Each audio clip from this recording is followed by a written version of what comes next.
नमस्कार, आर्य न्यूज देख रहे हैं आप। मैं हूं आपके साथ पल्लवी सिंह। कनाडा में पूर्व प्रधानमंत्री इंदिरा गांधी की हत्या का जश्न मनाने का एक मामला सामने आया है और आपको बता दें कि इस पर विदेश मंत्री एस जयशंकर का बयान भी अब सामने आ चुका है। जयशंकर ने कड़ी निंदा की और कहा कि कनाडा में इस तरह की घटना दोनों देशों के लिए सही नहीं है। हाल ही में कांग्रेस ने भी विदेश मंत्री एस जयशंकर से ब्रैम्पटन में एक परेड के दौरान पूर्व प्रधानमंत्री इंदिरा गांधी की हत्या को दर्शाने वाली इस झांकी को लेकर कनाडियाई अधिकारियों के साथ सख्ती से पेश आने की अपील की। तो वहीं भारत में कनाडा के उच्चायुक्त कैमरून मैके ने इस घटना की निंदा कर दी है। उनका भी यही कहना है कि वो देश में इस घटना की खबरों से हैरान है कि कनाडा में भारतीय प्रधानमंत्री की हत्या का जश्न मनाया जा रहा है। ट्वीट में उन्होंने कहा कि कनाडा में नफरत या हिंसा के महिमा मंडन के लिए कोई जगह नहीं है और मैं गतिविधियों की कड़ी निंदा करता हूं।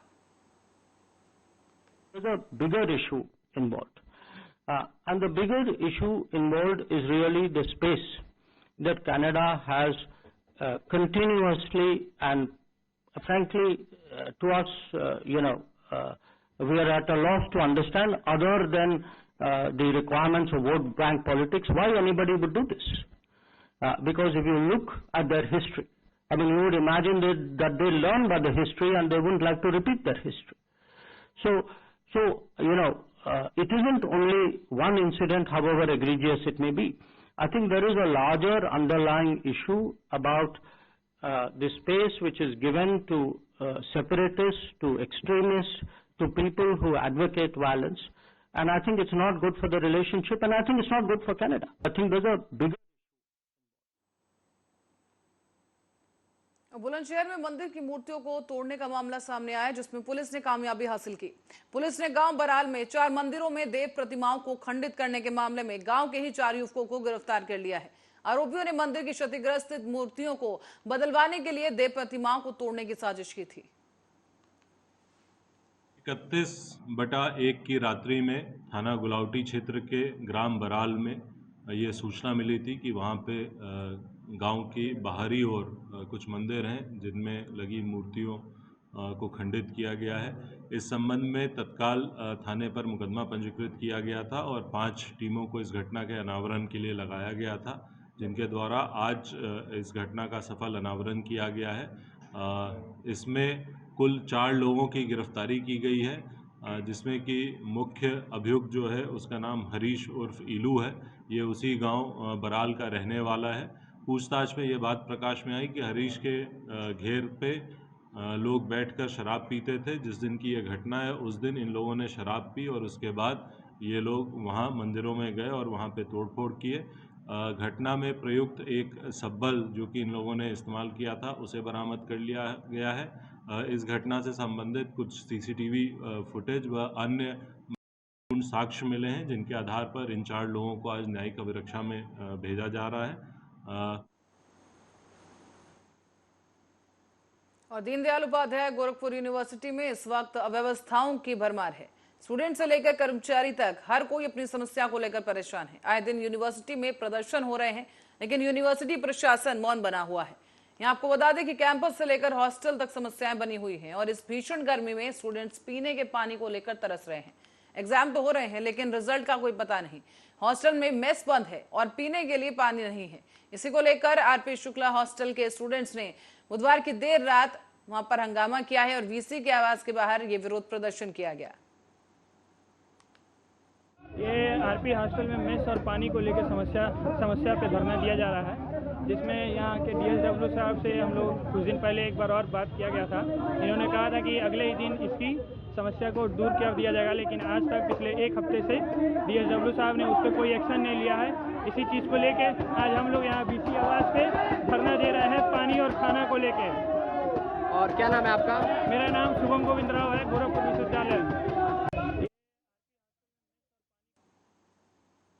और उत्तर प्रदेश के जनपद लखनऊ से खबर है, जहां अदालत में हत्या होने के बाद अब मुरादाबाद में भी पुलिस सतर्क हो चुकी है।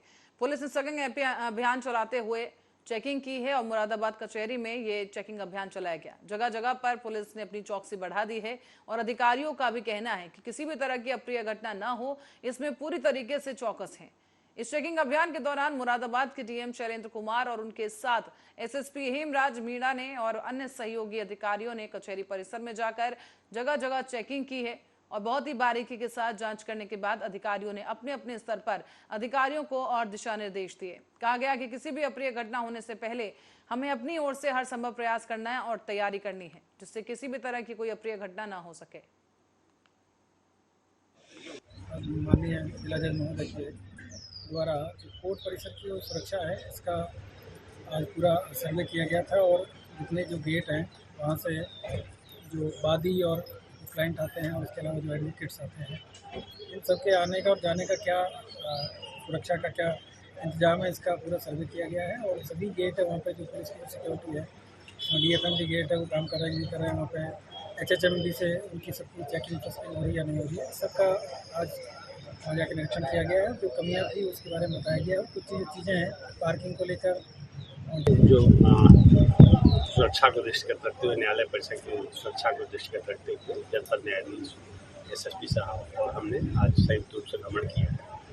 और जो सुरक्षा की व्यवस्थाएं हैं, CCTV कैमरे लगे हुए हैं, जो लोगों के आने जाने के रास्ते हैं, जो गाड़ियों के पार्किंग के स्थल हैं, एडवोकेट्स को पास दिए जाने की बात है, इन सब विषयों पर जनपद न्यायाधीश महोदय के साथ चर्चा की गई और इसमें बार के प्रतिनिधियों को भी हम लोगों ने सम्मिलित किया है। और हम लोगों का प्रयास यही है कि हमारे बार के सम्मानित सदस्य और अधिकारियों को भी और आम जनता को भी कोई असुविधा न होने पाए। मिर्जापुर जिले से भीषण सड़क हादसा सामने आया है, जहां सड़क हादसे में 4 लोगों की मौत हो गई। मिली जानकारी के मुताबिक संतनगर का ये मामला है, जहां पर गोहिया लालगंज कलवारी रोड पर खड़े हुए ईंट से लदे एक ट्रैक्टर ट्रॉली में पीछे से आ रही बाइक ने टक्कर मार दी। बाइक सवारों ने टक्कर मारी है और इसकी वजह से मौके पर ही बाइक सवार 4 लोगों की मौत हो गई। इस घटना की जानकारी मिलते ही पुलिस घटनास्थल पर पहुंच गई है। शवों को पोस्टमार्टम के लिए भेजा गया है और मामले में कार्रवाई जारी है। यहाँ आपको बता दें कि 4 बाइक सवारों की मौत हो चुकी है। घटनास्थल पर ही उनकी मौत हो गई। हालांकि राहगीरों की मदद से उन्हें अस्पताल पहुंचाने की कोशिश की गई, पुलिस को सूचित किया गया, लेकिन तब तक उनकी मौत हो चुकी थी। बताया जा रहा है कि सड़क पर खड़े एक ट्रैक्टर ट्रॉली में ये बाइकें आकर भिड़ गईं, जिसकी वजह से 4 बाइक सवारों की मौत हो गई है। मिर्जापुर से घटना सामने आई है।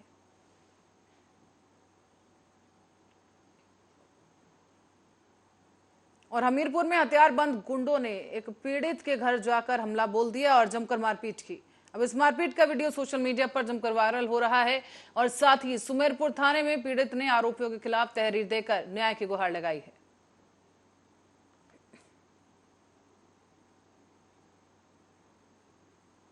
अब देख सकते हैं ये वीडियो, हम आपको दिखा दें कि घर में घुसकर किस तरीके से मारपीट की गई और उसके बाद घर से बाहर ये लोगों को बाहर निकाला गया है। हाथ में डंडे लिए हुए दबंग पहुंच चुके हैं और घर में घुसकर एक पीड़ित परिवार के साथ मारपीट की गई है और अब पीड़ित पक्ष ने थाने में जाकर तहरीर दी है। सत्यम सिंह हमारे संवाददाता हमीरपुर से इस खबर पर हमारे साथ जुड़ गए हैं। सत्यम, आपसे जानना चाहेंगे क्या कुछ पूरा मामला है और अब क्या अपडेट है? बिल्कुल पल्लवी, बता दूं ये पूरा ही मामला सुमेरपुर थाना क्षेत्र के चंदपुरवा गांव का है, जहां पर कुछ दबंगों ने जो है एक घर में जो है लाठी डंडों से लेकर चढ़ाई की है। बावजूद अगर मौजूदा स्थिति की बात करूं तो खासी पर ही सवालिया निशान खड़ा होना लाजमी है, क्योंकि जो पीड़ित पक्ष है वो जब थाने में तहरीर देने गया तो थाने पर ही पीड़ित पक्ष को बैठा लिया गया है। मौजूदा स्थिति में यह अपडेट फिलहाल में दिखाई दी है। जी पल्लवी, तो क्या कोई गिरफ्तारी भी हुई है सत्यम, या समझौता करा दिया गया है? बिल्कुल, गिरफ्तारी की बात करूं तो गिरफ्तारी में जो पीड़ित था, जिसके घर में दबंगों ने जो लाठी डंडों से लैस चढ़ाई की थी, उन्हीं को जो है जब थाने में तहरीर देने गए तो उन्हीं को थाने में बैठा लिया गया। ये कहीं ना कहीं जो जिम्मेदार हुक्मरान है उन पर कहीं ना कहीं सवालिया निशान खड़ा होता है, क्योंकि जब एक पीड़ित एक आस लेकर के खासी के पास जाता है। सत्यम, क्या लग रहा है वजह क्या रही कि पीड़ित पक्ष की सुनी नहीं गई है वहां पर? क्या दबंग पक्ष जो था कोई रसूखदार परिवार से था या फिर किसी और से उसके ताल्लुक थे, जिसकी वजह से पुलिस ने रिपोर्ट दर्ज नहीं की? बिल्कुल, ये कह पाना मुश्किल होगा। बावजूद जो मौजूदा स्थिति है वो मैं पल्लवी बता रहा हूँ कि एक पीड़ित जब एक खाकी के पास आस लेकर के जाता है कि उसे जगह न्याय मिलेगा, बावजूद जब ऐसी स्थितियां निकल कर सामने आती है तो स्वाभाविक बात है कि जो खाकी है उस पर सवालिया निशान खड़ा होना लाजमी है। पल्लवी, तो सत्यम, क्या कोई घायल भी हुआ है इस पूरी घटना में मारपीट के दौरान? नहीं, अभी घायल नहीं हुआ है, लेकिन जब उन्होंने जो है देखा कि इस तरीके से जो है आए दिन गाली गलौज कर रहे हैं, दबंग चढ़ाई भी मौजूदा स्थिति में आज की, और वीडियो भी वायरल हुआ। जब वो पीड़ित पक्ष वीडियो लेकर के थाने में तहरीर दी, तो जब उन्होंने जो है दोनों पक्ष को बुलाया, तो पीड़ित पक्ष को ही वहां पर बैठा लिया गया। ये तो सत्यम, क्या लग रहा है कि किस वजह से ये मारपीट हुई है? क्या लग रहा है, पुरानी कोई रंजिश है या जमीन का कोई विवाद है? बिल्कुल पल्लवी, बताऊं तो ये पूरा ही मामला एक सरकारी हैंडपंप को लेकर के जो है, सरकारी हैंडपंप में जो है जो सामने वाला व्यक्ति है उस पर संबंधित विभाग के द्वारा नोटिस भी दिया गया था, जिसके बाद में जो है आज उस पीड़ित पक्ष को जो है बोर तो किए हुआ था, सरकारी अमले के द्वारा जो बोर्ड होता है उसको जो है आज निकालना था और निकाल नहीं पाया। उससे पहले ही जो दबंग है उन्होंने जो है अपना जो वर्चस्व है वो जमाने की कोशिश करी, और वो साफ तौर से विजुअल में भी आप देख पा रही होंगी किस तरीके से जो दबंग व्यक्ति हैं वो लाठी डंडा लेकर के जो है उनके युवक के घर में जो है चढ़ाई की है। पल्लवी जी, सत्यम, बहुत बहुत धन्यवाद इस जानकारी के लिए। दर्शकों को एक बार फिर से वीडियो पर गौर करवाते हैं। यहाँ पर आप देख सकते हैं कि कुछ लोग हाथों में लाठी डंडे लिए पीड़ित पक्ष के घर घुसते हैं। इस सरकारी हैंडपंप को लेकर पूरा विवाद खड़ा हुआ और उसके बाद दुर्भाग्यवश बात यह है कि पीड़ित पक्ष जब थाने में तहरीर लेकर पहुंचा तो उनकी तहरीर पर कोई सुनवाई नहीं की गई, बल्कि पीड़ित पक्ष को ही थाने में घंटों बिठाकर रखा गया और इस मामले में अब तक कोई कानूनी कार्रवाई दबंगों पर नहीं की गई है।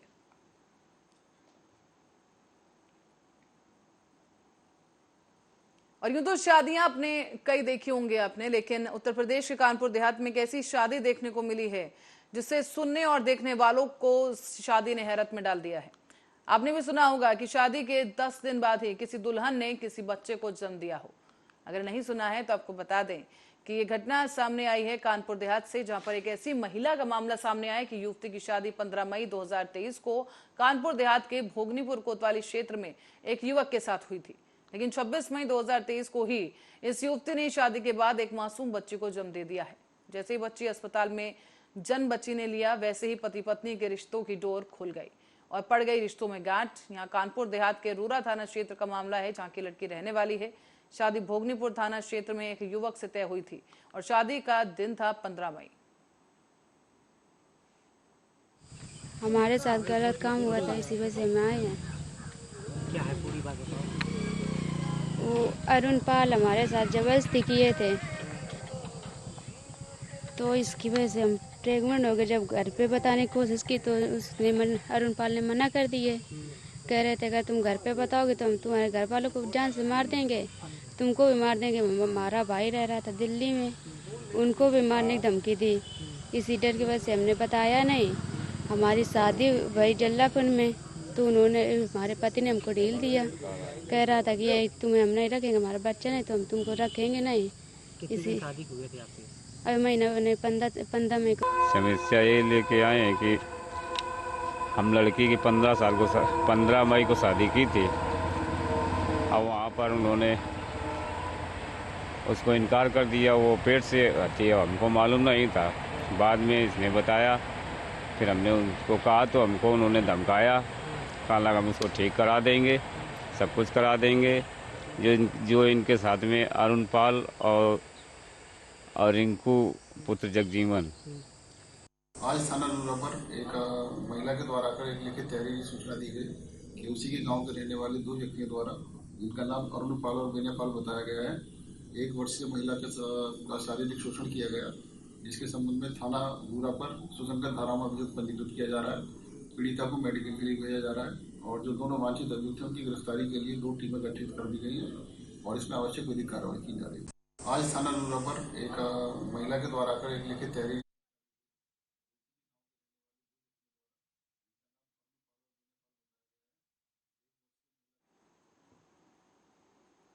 भागलपुर की ओर रुख करेंगे, जहां निर्माणाधीन पुल गिरने की वजह से अब सीबीआई इस मामले की जांच कर रही है। बिहार के उप मुख्यमंत्री तेजस्वी यादव का भी बयान इस पूरे मामले को लेकर सामने आया है और कहा कि अब ये लोग बोल रहे हैं कि सीबीआई जांच करेगी, तो जब पहली बार पुल गिरा था तब क्यों नहीं सीबीआई को जांच सौंप दी गई?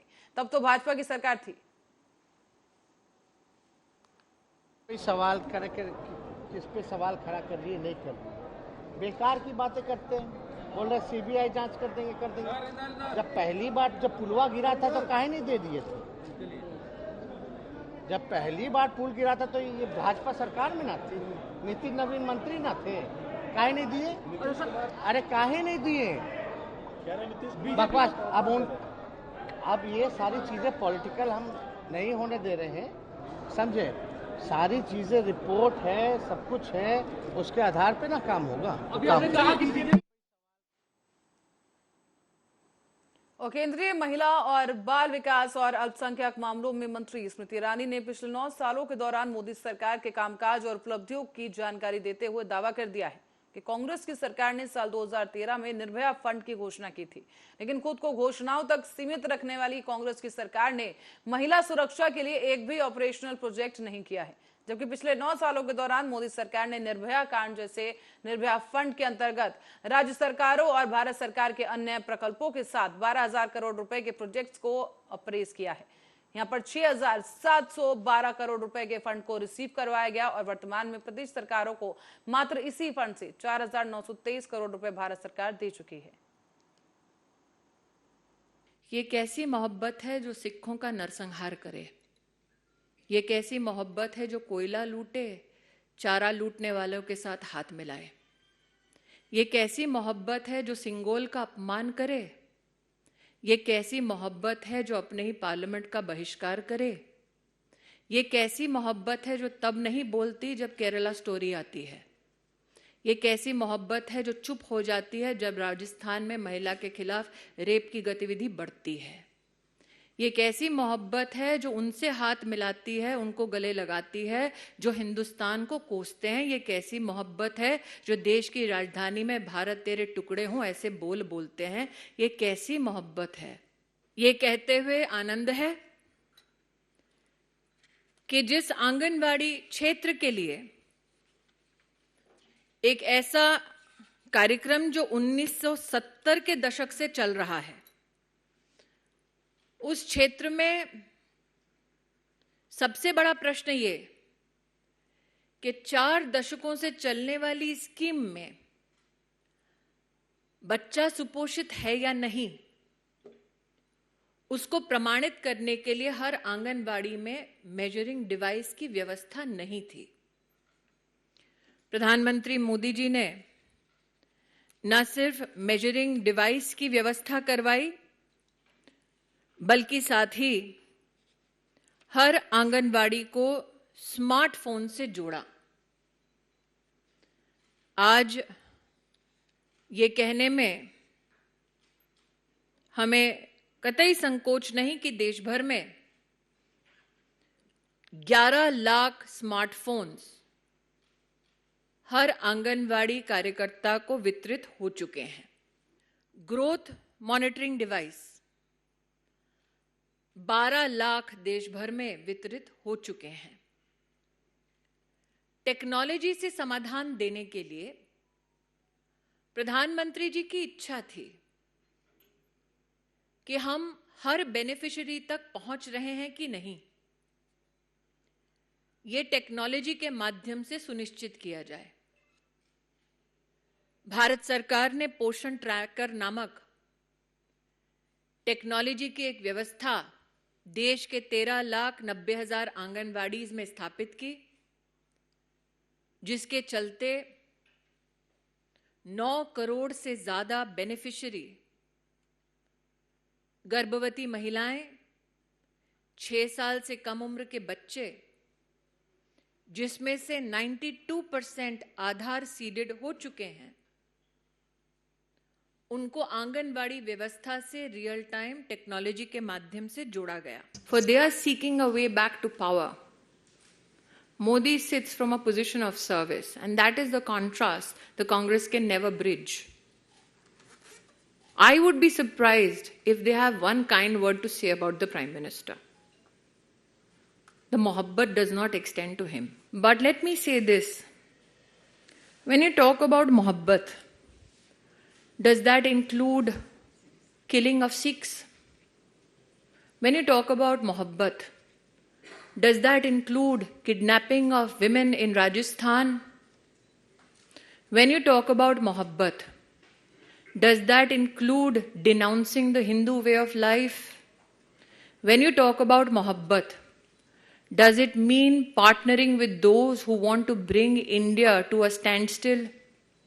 When you talk about mohabbat, does that mohabbat compel you to go seek outside intervention against your own democracy? तो ये कैसा इश्क है जो देश से नहीं अपनी पॉलिटिकल सियासत से है? और दिल्ली के उपराज्यपाल विनय कुमार सक्सेना ने गुरुवार को गुरु Govind Singh Indraprastha university NIP university के ईस्ट दिल्ली कैंपस का उद्घाटन कर दिया है। इस मौके पर मुख्यमंत्री अरविंद केजरीवाल भी मौजूद रहे, पर इस बीच मुख्य कार्यक्रम स्थल पर प्रधानमंत्री नरेंद्र मोदी की फोटो लगाई गई और वहीं उपराज्यपाल के साथ मुख्यमंत्री की भी एक छोटी फोटो लगाई गई थी।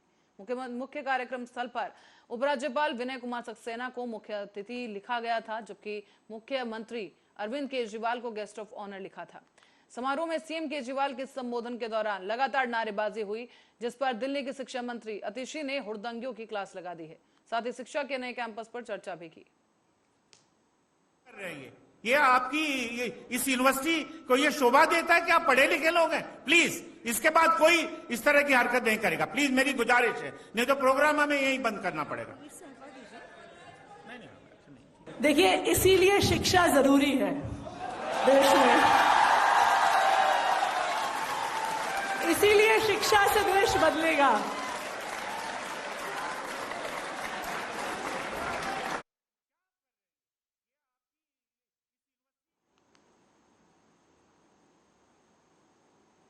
और केरल में आखिरकार मॉनसून ने दस्तक दे दी है। हालांकि भारत मौसम विभाग के अनुसार चेतावनी भी जारी की गई है कि गंभीर चक्रवात विपराजय के कारण शुरुआत में इसके हल्के रहने की संभावना है और पहले ये पूर्वानुमान जताया गया था कि मॉनसून 1 जून को आएगा, लेकिन इस बार पूरे 7 दिन की देरी के बाद राज्य में बारिश का दौर शुरू हो गया है।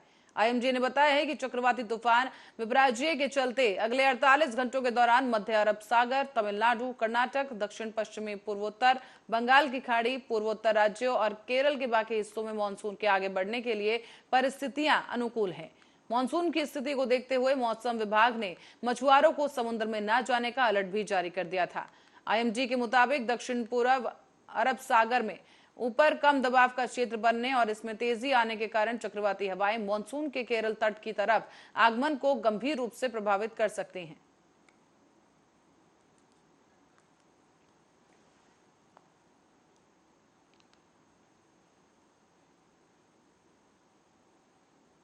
और इस खबर के साथ ही बुलेटिन में फिलहाल के लिए इतना ही। खबरों का सिलसिला जारी है, देखते रहिए आर्या न्यूज।